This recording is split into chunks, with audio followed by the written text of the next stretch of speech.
Welcome to Break Free and Trust, a redesign for living. Join me, Chris. And me, Jacqueline, for real conversations about life, death, and everything in between. Learn to connect with your intrinsic power to grow and heal, how to laugh at your own humanness and not take life too seriously. Through healthy conversations between the feminine and masculine, you learn how to harness the power of relationship and the mirror to befriend your shadow and to trust that any obstacle that gets in your way is there to help you grow. Together, working at a practical level, you learn to trust that everything that is happening is for you, your growth, and ultimate freedom. Our circumstances don't matter. It's only how we relate to them that does. Get ready to befriend the wisdom of your body and the power of your mind. Break Free and Trust starts now. Welcome to Break Free and Trust, a redesign for living. I'm Chris. And I'm Jacqueline.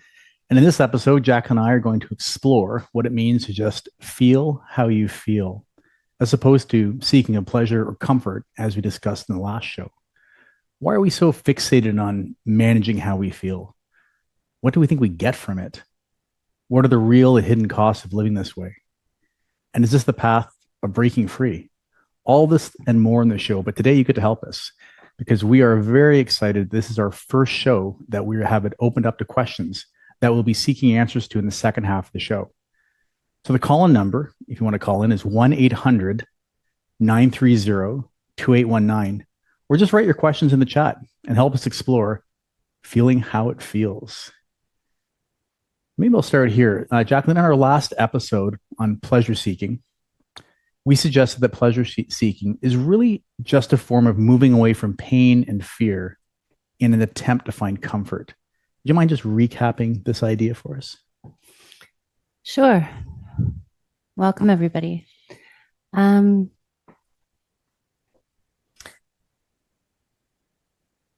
What we spoke about was that we are biologically programmed to avoid pain and seek pleasure. And what that means is that we naturally move away from things that create pain or discomfort for us. And what we were exploring was how endemic that is in our society and how much our society actually serves to distract us from any kind of negative experience, which in some ways actually is making us really soft. And what I mean by that is our ability to be with hard things is diminishing over time. And the world as we know it exists to help sedate any level of pain or discomfort that we experience.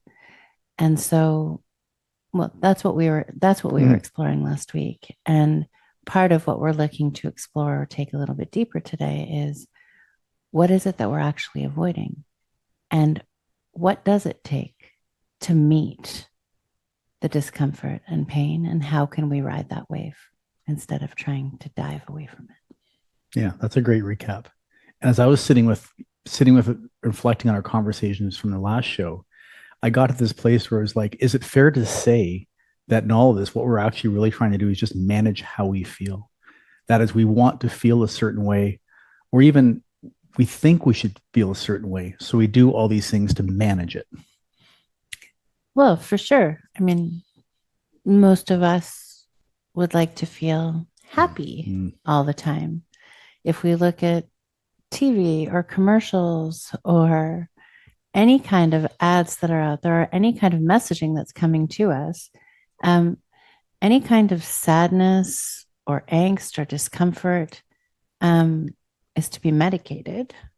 We're shown all through every single ad, all that exists pharmacologically to be able to help us mediate some of the, most of that discomfort. We're taught that feelings like anger, grief are really to be hidden behind closed doors. And the only feelings that are really worth celebrating are happy.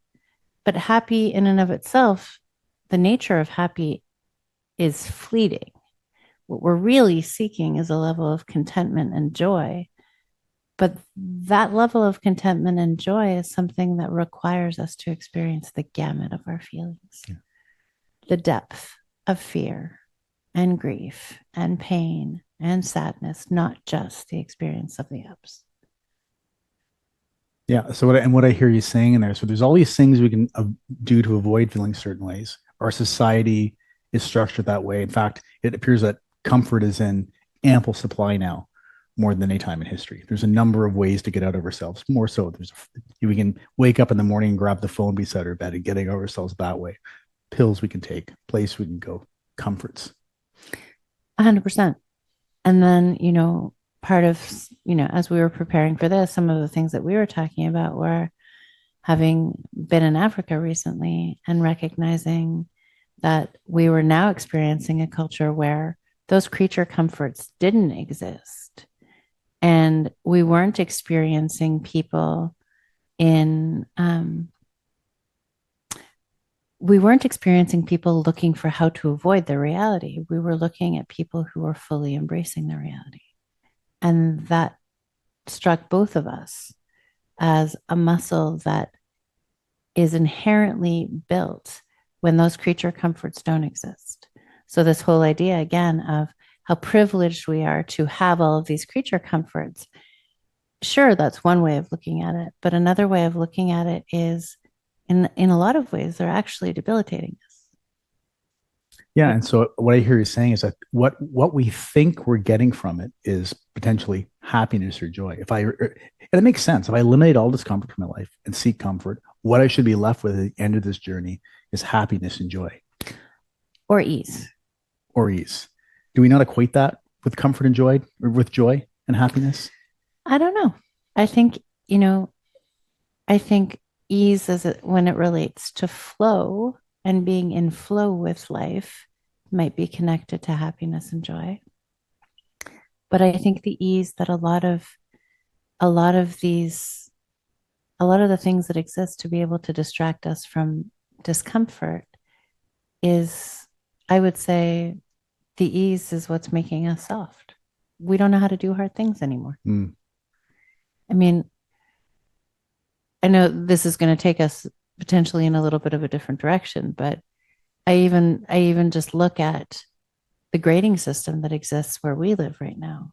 We don't even get grades anymore. It's true. There's, there's your meeting expectations, exceeding expectations, approaching expectations, and there's a whole bunch of different lingo for it. But we don't want kids to feel failure anymore. We don't want kids to feel uncomfortable with how they're performing anymore. And again, I think it makes us soft. Yeah, and that it's interesting you say that because before that, I remember them removing the competition out of a lot of sporting activities and things like that, where there's participation ribbons. There's no winner. I remember having this conversation with somebody on this with respect to this sporting things.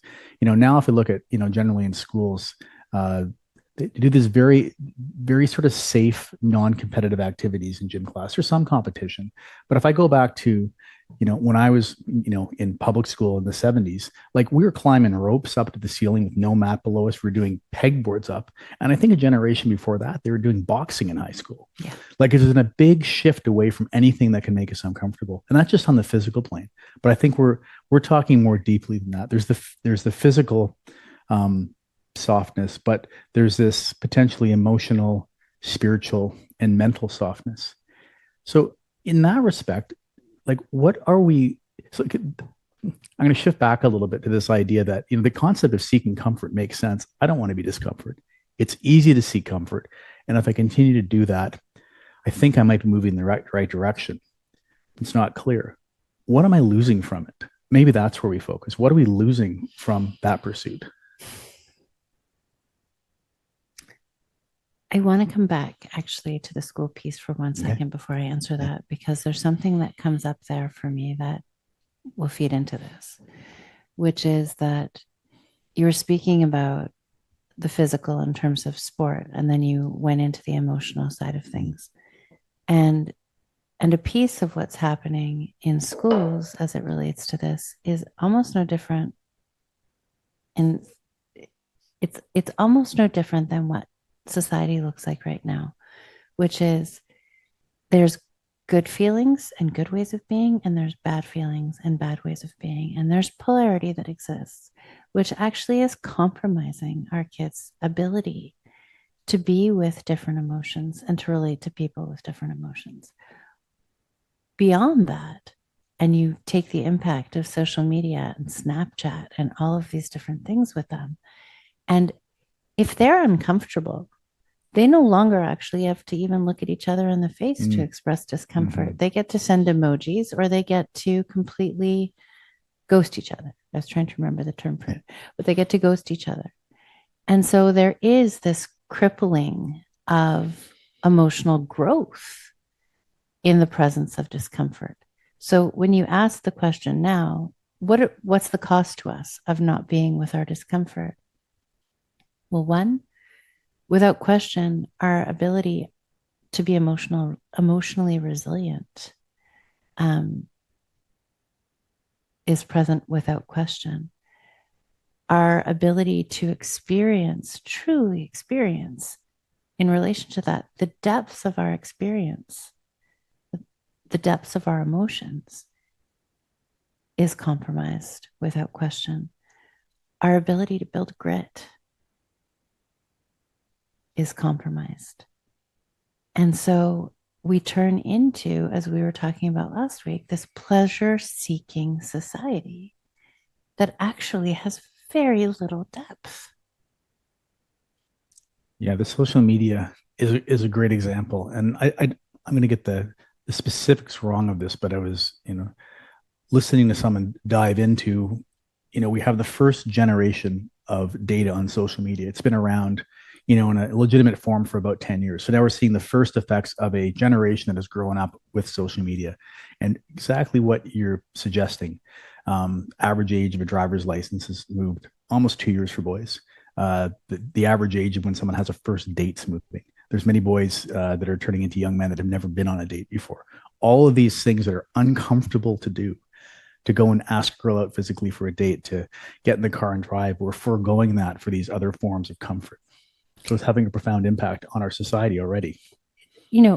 I watch our own kids, and what I see happen is that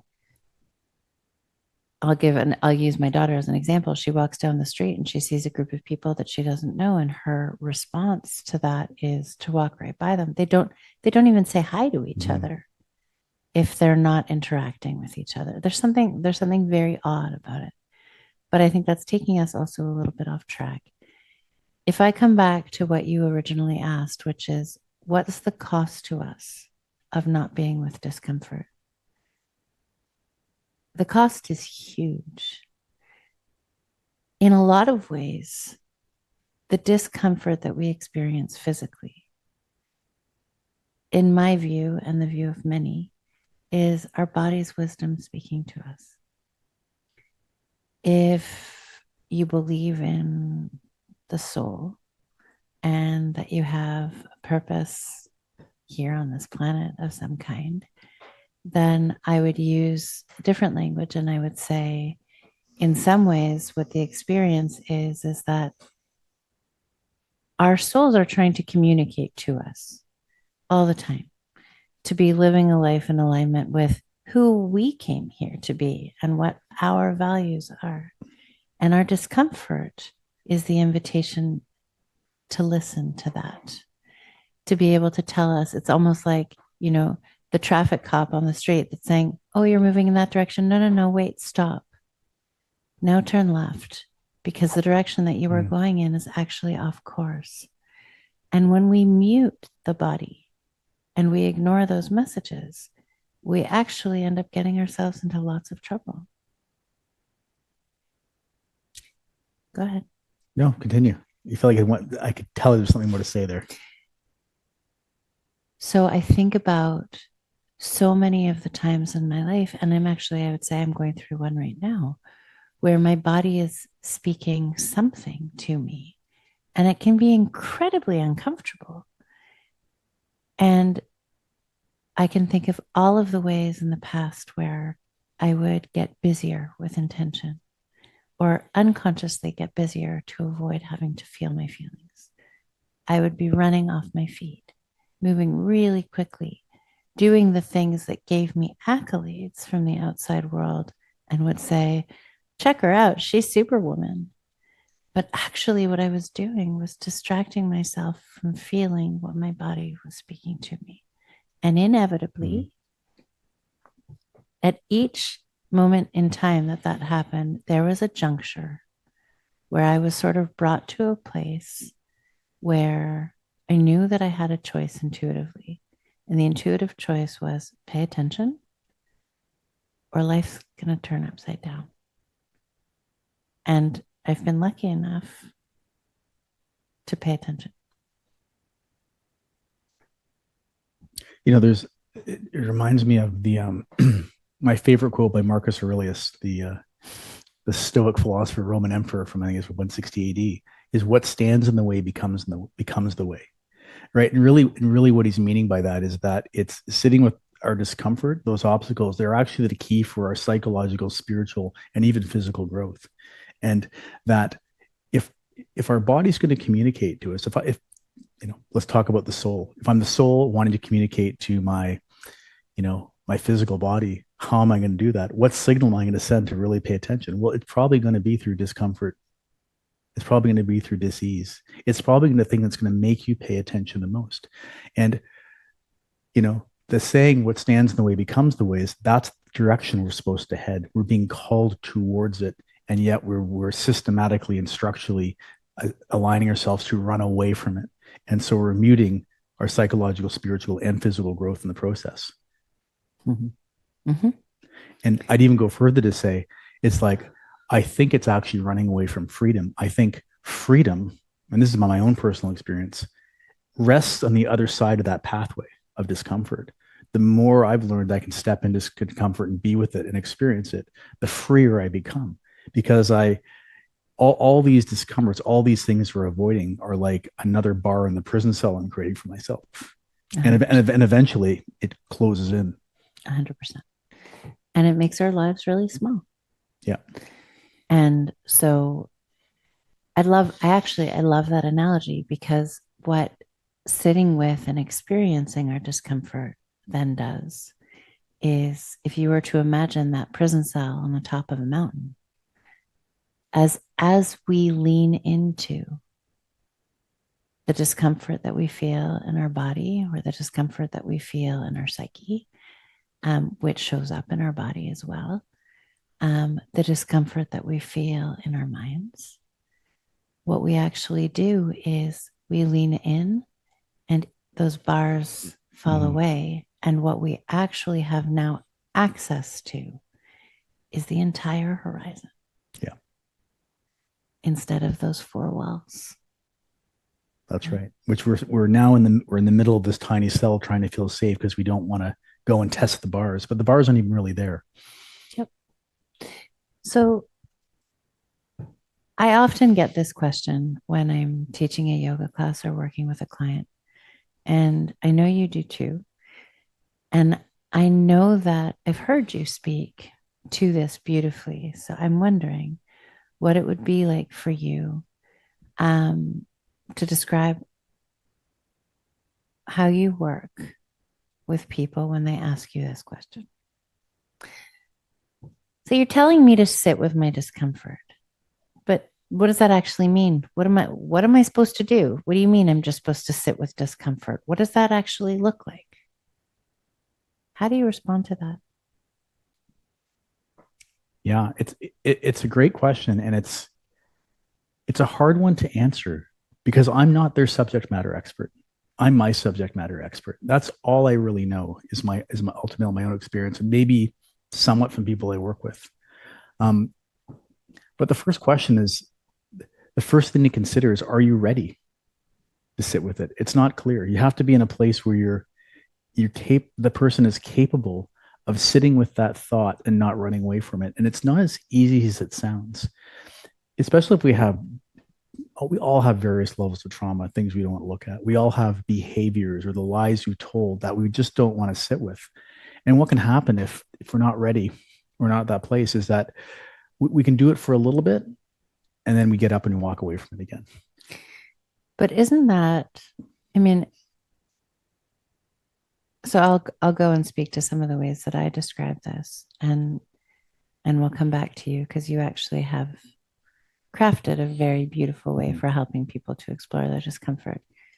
But if somebody's experienced a certain level of trauma, that being with themselves is going to hijack their nervous systems and send them into a state of hyperarousal, then yeah, we have to take baby steps, right? Because it's like diving into the deep end and we need to wade in slowly and adjust. And one of the ways that I love to talk about this is this idea of having a jar with a cover on it. And the cover on that jar, the jar holds all of that discomfort inside. And we can just gently crack the jar open. And maybe we breathe with that for 30 seconds and then we cover it back up. And the next time we come and we sit with it and we work with it for 45 seconds and it's still only a crack. And we slowly increase the time and we slowly increase the amount of the jar that we're opening. But we always know that we can close it back.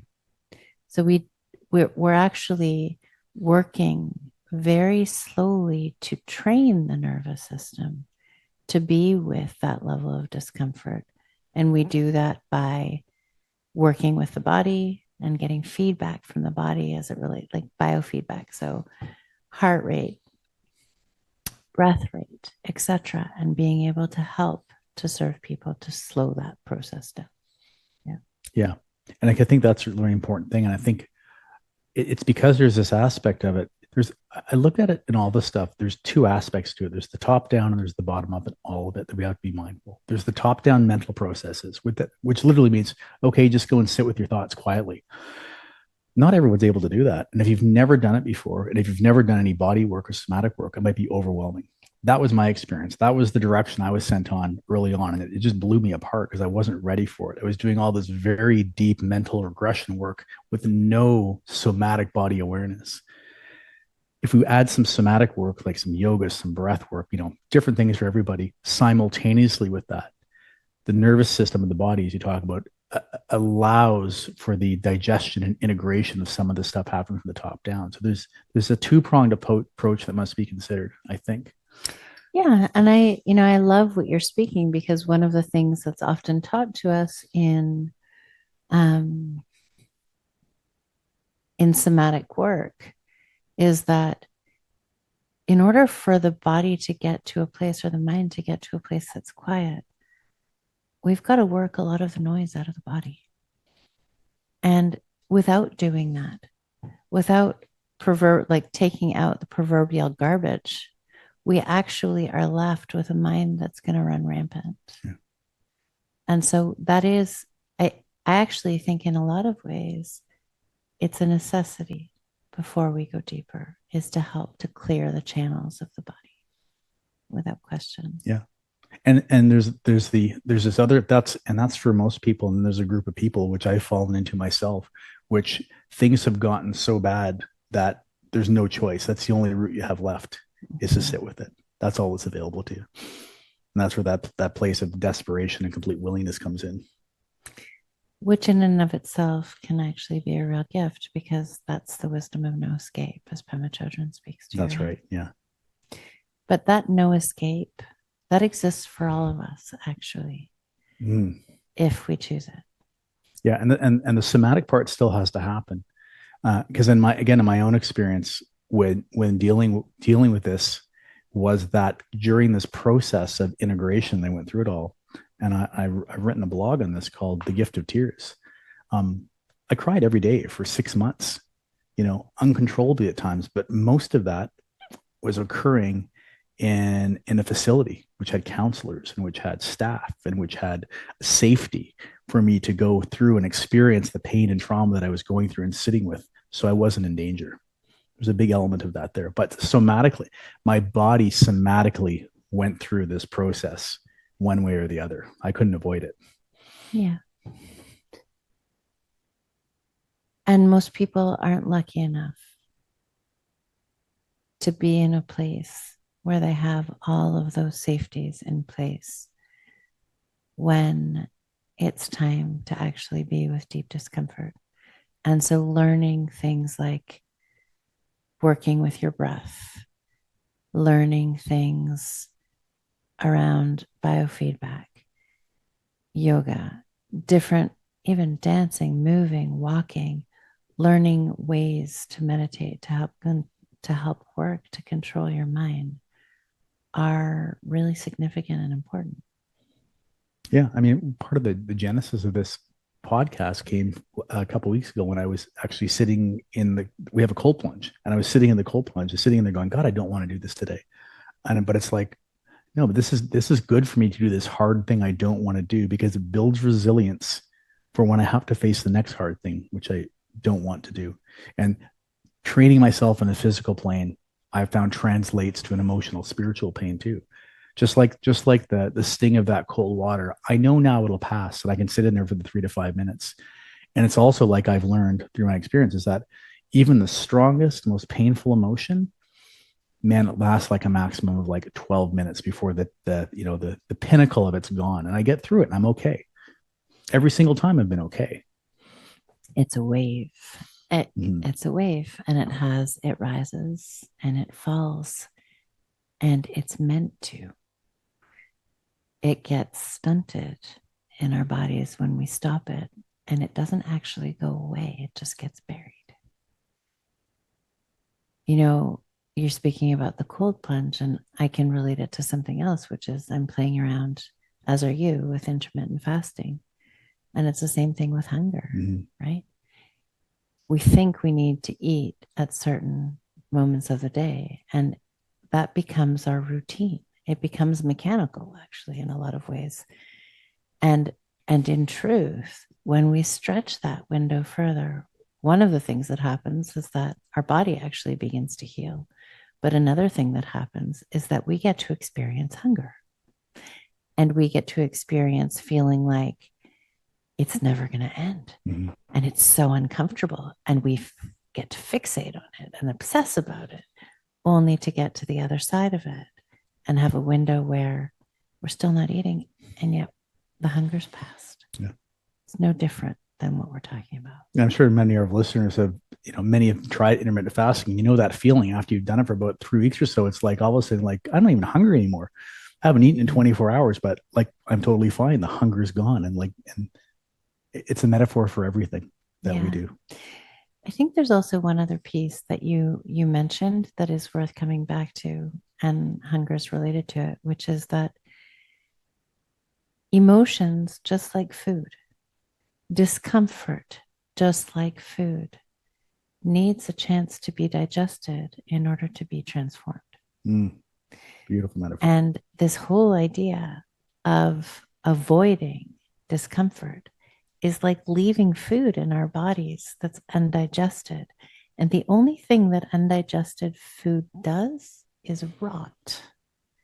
And it's the very thing that happens in our bodies when we avoid discomfort over and over again, is that we get to a place where that discomfort actually turns into dis-ease, whether it's on an emotional and physical, whether it's on an emotional plane or it's on a physical plane.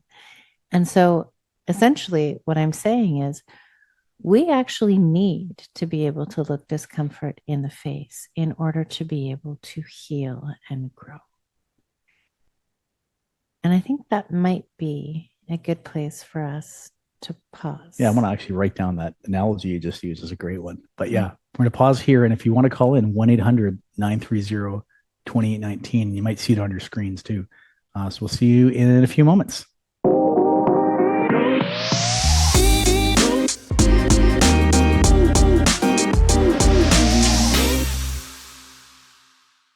Okay, and we're back. And it looks like we have our very first caller ever. So let's go to the phone lines. I always wanted to say that. Take a question.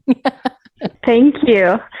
Yes, I have a couple questions. Well, I actually have more than a couple, but I heard lots of great stuff. And one thing just kind of stuck out to me. I think, Chris, you were mentioning this idea of knowing if you're ready, because the process can be so overwhelming. So my question is, how can one assess that? And then Jacqueline, you mentioned, taking these baby steps into it. So I was just wondering what that looks like. You want to take the first question? Yeah, and it's a tough question. I think and thank you for that, Nikki. And I mentioned earlier, it's hard because we're only our own subject matter experts, and I only know what I know. But I think, as Jacqueline alluded to, is start the process slowly. If you try it by yourself, start it slowly. Start sitting with an uncomfortable emotion or feeling, and just watch your thoughts and see what transpires. And if you're finding you're having a lot of difficulty doing that it's too much, and you break away from it, it might be time to get some help, like a coach or a therapist or uh, a men's group or a women's group, one of those types of things. But that's how I would recommend starting. Yeah. So I'm going to add to that, and I think maybe take us a couple steps backward.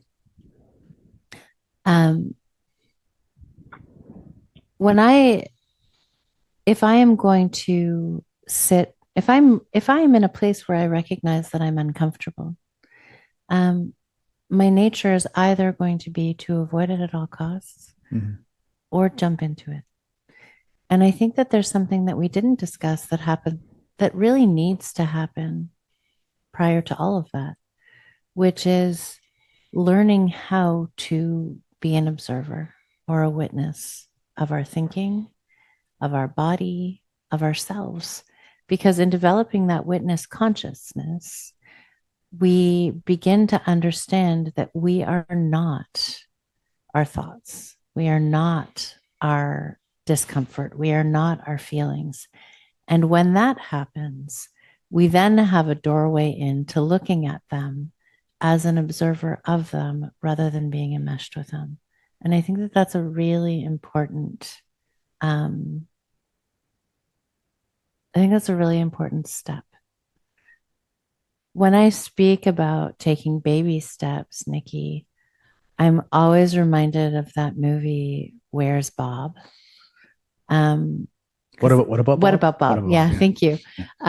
Baby steps into the elevator, baby steps out of the elevator. And this idea that, we may have this place that we want to get to, but the only way that we're really going to get there and succeed at being there is by gently building a foundation to be there.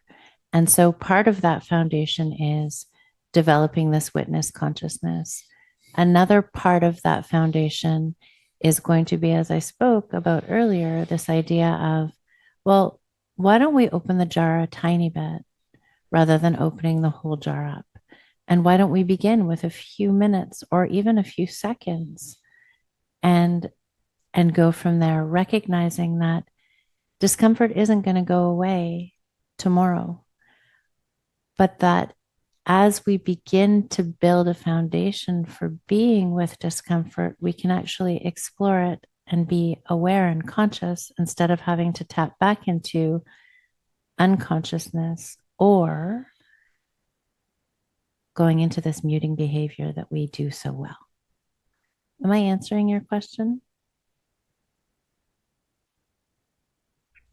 I think. Yeah. And as I've sat with it, it's more is coming to me as I sat with it. I think what's more important than the specifics of how do I sit with my feelings and be with discomfort is the acceptance of why I want to do it in the first place. That's the big hurdle to overcome. Because again, we're talking about it that, well, this idea that we move away from discomfort into comfort, and if we face our feelings, we can have this growth. But we have to accept the fact that there's a real benefit for us to sit with our discomfort and go through this, and then we'll have the willingness to do it. It's all going to start from this seed of willingness that I want to make this change in my life, and I know by doing it, I get to the other side because I have faith in it. As we talked about last time, the constant pursuit of pleasure and comfort will inevitably lead us to pain and suffering because it will never, ever be enough. And a lot of the people that will dive into this work in big time are people who've gotten to that destination and realize, I'm in pain now because I've been pursuing comfort and pleasure my whole life. I am in so much pain. I can't bear it anymore. So the only way is to go through it now. I don't have another choice. So those are the people that have demonstrated that when the willingness is there, they find a way, and the technique doesn't matter. They find a way. So the biggest challenge is to how can we find the willingness to want to make the change? And then we can get into detail. There's a million different ways to do it. So there's another piece there, which you're talking about, which is, and there's definitely a continuum of it. And you and I are actually on probably two different sides of that continuum. And one is that we have to get to a place where there's enough discomfort and enough energy behind that discomfort that leads us to want to make a change. Because as long as life is easy and comfortable, we don't actually hit that friction point that leads us to want to step into change. There has to be something that's driving us. You got there, you say, by the grace of desperation. Yeah. I get there by making very bizarre choices at different times. It seems like you've always done the work your whole life. And like what led you to do that work? That's making these choices constantly throughout your life. Maybe that's more unusual. I don't know. I don't know if it's what led me to, I don't have an answer to that question. I think the best answer that I could have is that there's something inside of me that intuitively wants to be in alignment. And I can go up to a point until that voice, that soul voice, if you want to call it that, gets really loud and clear and says, it's time to make a shift. And some of the time it's at the height of ease and joy. It doesn't always come in the presence of discomfort. And other times, like now, there's incredible discomfort. And, you know, that feeling where you want to jump out of your skin and your own skin doesn't feel like it fits somehow. I'm living in that place pretty consistently right now. And every ounce of my body is telling me that this is where the answers lie. And so I am taking the time to meet myself every day in that place and choosing not to avoid the discomfort because I know that the answer lies inside of it. Yeah, it sounds like what you're describing to me is that you've been in conscious contact with that witness consciousness for a good part of your life. You're getting that message that there's a benefit for you going this way and you're listening. I have. And I think that I got lucky in some ways because I got to observe my mom go through cancer and actually lots of dis-ease as I was growing up. And in that process, I got to learn through osmosis through her. I watched her grow her witness consciousness. I watched her grow her observer. And in that process, I picked up some tools. You've gone through this entirely differently than I have. And I know that the process that you went through and the tools that you gained are now tools and processes that you use to work with other people because that is in your wheelhouse of wisdom and knowledge. And I think that it would really benefit both our caller and our listeners if you were able to describe how you work with somebody when they're in that place of discomfort to help them ride it. Yeah, it's a great question. Thanks for making it tangible too. You know, at a high level, it starts with his acceptance that, you know, comfort seeking or pleasure seeking or just the way we've lived has the potential to make us quite, and the term I use is mechanical, conditioned. And it cultivates us acting in a certain almost predictable way. And that's how we're going through life. And in that, we're not finding the joy of, you know, feeling our feelings and being present, all those other things. So the starting point is in the acceptance of that and the willingness of it is to say, I want to take a look at what is this mask that I'm wearing outside? How do I behave? Like, what are my good behaviors? What are my bad behaviors? But more importantly, what are these elements of fear that are driving it all? What are the limiting beliefs I have that are driving those fears? Maybe I have trauma that that I'm an alcoholic parent, so I don't think I'm worthy of love, or I've bullied at school, so I don't feel like I'm enough. Like these are the things that are driving these fears of abandonment and rejection and failure that then are leading to all of my behaviors. So it starts with understanding that, and, and understanding is one thing, but then what's the process to de-mechanize ourselves, to turn us human, where we can feel all our feelings? And that's this process of as a feeling. So I call this an inventory, and I would do it constantly now. But when we start, my clients, it's like, okay, I want you to do this once a day. I want you to look back in your day, and I want you to identify when you had a strong feeling. And for some people, you start with a feeling wheel because people don't know how to feel. Like, when did you feel one of these things on here? Oh, like, when did you feel deep, anxiety or frustration? And write about what was happening at that time. Like, what was the event that was going on? And then specifically, how did it make you feel? And go into the texture of those feelings. Then express, how did you act in that? Did you see some of those conditioned responses coming out? And then going deeper and saying, now, if you're really honest with yourself, what's the fear that drove that? What was the fear that was driving that feeling? And naming it and recognizing and saying, okay, I'm now ready to face that fear. And what's the limiting belief that's driving that? So that limiting belief could be something like, I'm not worthy of love. And it's deep-seated fear, the limiting belief that leads to all these fears of abandonment and failure and all these other things that lead to these actions.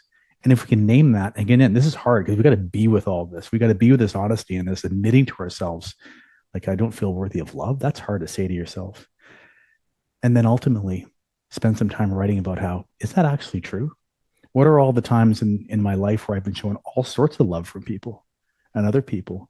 And as we do that, we start to realize that these belief systems that we have and these fears that are been driving our actions away from feeling them, they aren't true. And that the more we do that, the more we sit with these feelings and recognize them and name them and try to disentangle ourselves from them, the easier the process gets. And it doesn't take very long before you can feel somewhat fearless, or at least when stuff's happening, you're recognizing, oh, there's my fear again. I'm about to act mechanically. And I don't want to be mechanic. I want to be human. And I want to feel all these feelings. I want to understand where they're coming from. And I want to just let them flow through me. So that's the process. It's interesting. Like I'm listening to you, and it's a similar process. It's different, but it's a similar process that I use with people. And it sounds so easy, but it's not that easy. No, because it's simple, very simple. Mm-hmm. And ultimately, if we get out of the way, it is quite easy, but it's so hard. And the reason that it's so hard is that from the time that we're quite small, that limiting belief is a belief that we have walked with, and we've probably spent more time with than the belief that we are worthy. And it's not just clothes we wear, it's armor that we put on. Mm-hmm. And it's armor that we wear that we actually think is our skin. We don't even realize that we're wearing it. And so the idea of being able to admit that I feel unworthy, or I feel insignificant, or I feel unheard, or I feel unimportant, or whatever that feeling is, I feel unloved. Yeah. To get to the place where you can actually speak that, not just to another person, but to yourself, mm-hmm. is far down that path. That admission is a level of transparency with self that is quite profound. Yeah. And once that admission happens, all of the rest of it can happen quite naturally. But that place, I remember a long time ago, I worked with somebody who was a mentor and teacher of mine. And I remember saying to him on the phone, God, it's so nice to have somebody that you can say the ugly things to, like the things you don't actually want to speak to anybody else. You don't even forget about speaking them aloud. You don't even want to speak them to yourself, right? And it's getting to the place where you can speak those things to yourself that opens the door. And the funny thing is that we're all hiding behind this armor, but we're all having the same feelings. Right. It's not like, you're the one person walking down the street that has those feelings. We're actually all wearing this armor to protect us from these very natural feelings that we've been walking with since childhood. I like to, there's this analogy, we're all, until we recognize it, until we have this moment where we want to say, wait a minute, I need to look at what I'm doing because I haven't really, and I can see that I've been running away from it. We're driven by 100 forms of fear. Our whole life is driven by fear. So many people out there are living these quiet lives of desperation. They don't want anyone to see because they're hemmed in this prison cell that's the bars are made of fear. And these limiting beliefs are driving these fears. And it's like, man, it's the discomfort of looking at that and recognizing that, oh my, like in it, you're recognizing I've done some really shitty things that were fear driven that I was doing to protect myself, but I've done awful things to people. I've said awful things, and I can accept that and recognize it and take responsibility and fully feel the sadness and grief that comes with that. And nobody wants to do that because it feels so uncomfortable. And our ego is screaming at us, don't do that. You're not safe. Armor up. Find a way to blame somebody else. Find a way to distract yourself, but don't do that because you're not safe. And it's a lie. That's the road to freedom. The ego's a prison, 100%. And that's the road to freedom. It's the yellow brick road. Yeah. Right. But the interesting piece about what you're speaking about is the prison that you're describing often looks nothing like a prison. It looks like the cars, the houses, the vacations. Oh, yeah. It looks like the smiles. It looks like the prettiest pictures and the happiest families. And underneath it is actually the truth. So for me now, when I look at Instagram, Facebook, whatever, the people that look the happiest are the ones that I actually am curious about, because we post the armor. Yeah. And as a society, we are needing to take a shift and open a different door, because our humanity really depends on us being with the parts of ourselves that we have relegated to the shadows. That is where freedom comes from. Because until that moment where I can look at myself and say, shit, I have been spending a tremendous amount of my life driven by the need to feel significant. Until I can admit that to myself, what's actually driving everything that I do is the fear that I don't matter. Mm-hmm. And once I can admit it, then I can actually create space for what's driving my life to be love, flow, and ease. And I can look around the corner and I can see that need for significance. And I can acknowledge it, and I can sit with it. I can even hang out with it. It's just no longer sitting in the driver's seat. I mean, it's again, the yellow brick road, or what's the other side of fear is unconditional love. And that's for everybody, because that's all we actually are at the end of the day. We're vessels of creativity and unconditional love that's encased in an armor of fear. And what he says that really interesting about, like, when you look at people's lives from the outside, an example of this is like there's a big limiting belief of I'm not enough. That's a pervasive one in our society. That energy that comes from that leads to the drug addict on the street and to the corner office. It's the exact same energy. One has worked to overcompensate for it his entire life because of, who knows, circumstances. The other one is given into I'm not enough and is living that experience. It's the exact same energy. And internally and mentally, those people may not be in entirely different places. They're living different lives of desperation. 100%. And both afraid to ask for help. And society supports one. And not supports them. Cheerleads them. Cheerleads 100%. them. Yeah. We give So them they all can the never stop. accolades in the world. Yeah.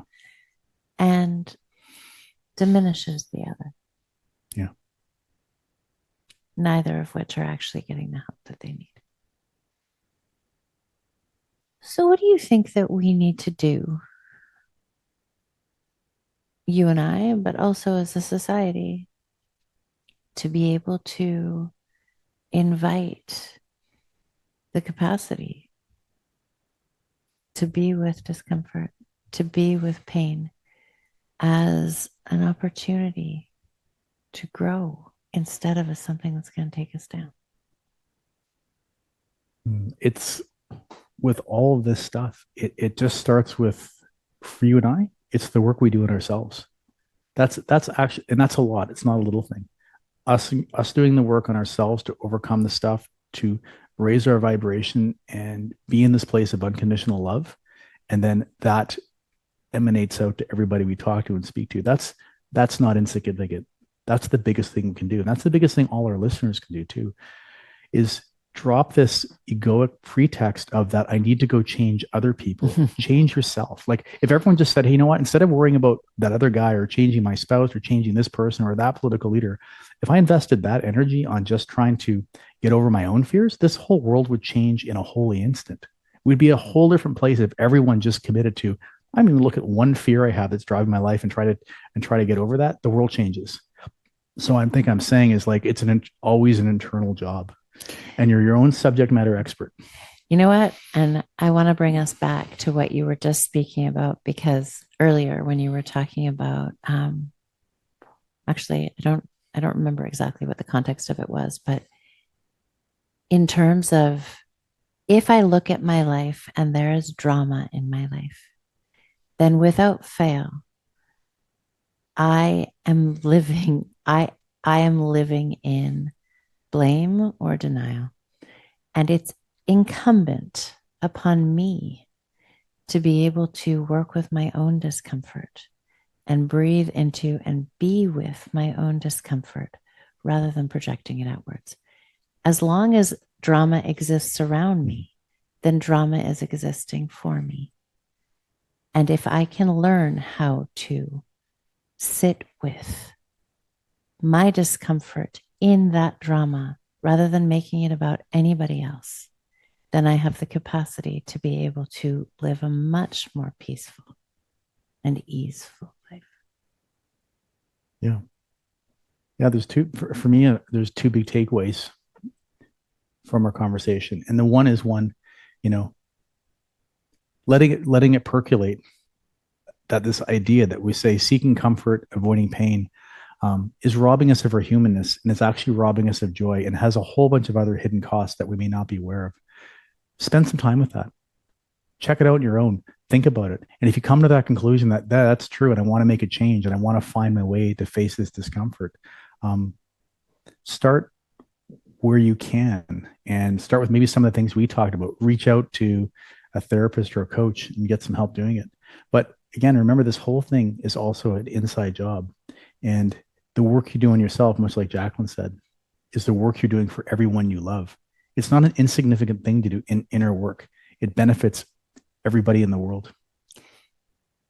And I want to end with a comment that we've made, or saying that we've said so many times, but it's true. The only way out is through. Mm-hmm. And no amount of avoiding is going to help you get to the other side. The only thing that it's doing is delaying the inevitable and actually building bigger walls that you're then going to have to tear down. So take the time to face yourself. Thanks for being with us today. Both Chris and I are reachable if this is work that you're wanting to do on yourself, or you're wanting to explore a little bit more deeply.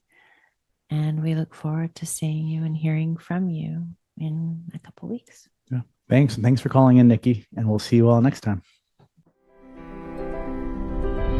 You've been listening to me, Chris. And me, Jacqueline, on Break Free and Trust, a redesign for living. Tune in every second and fourth Monday at 3 p.m. on Transformation Talk Radio for more real conversations about life, death, and everything in between. Learn to connect with your intrinsic power to grow and heal, how to laugh at your own humanness and not take life too seriously. Through healthy conversations between the feminine and the masculine, you will learn how to harness the power of relationship and the mirror to befriend your shadow, and to trust that any obstacle that gets in your way is there to help you grow. For more information or to connect with us personally, visit theway-healing.com. That's theway-healing.com.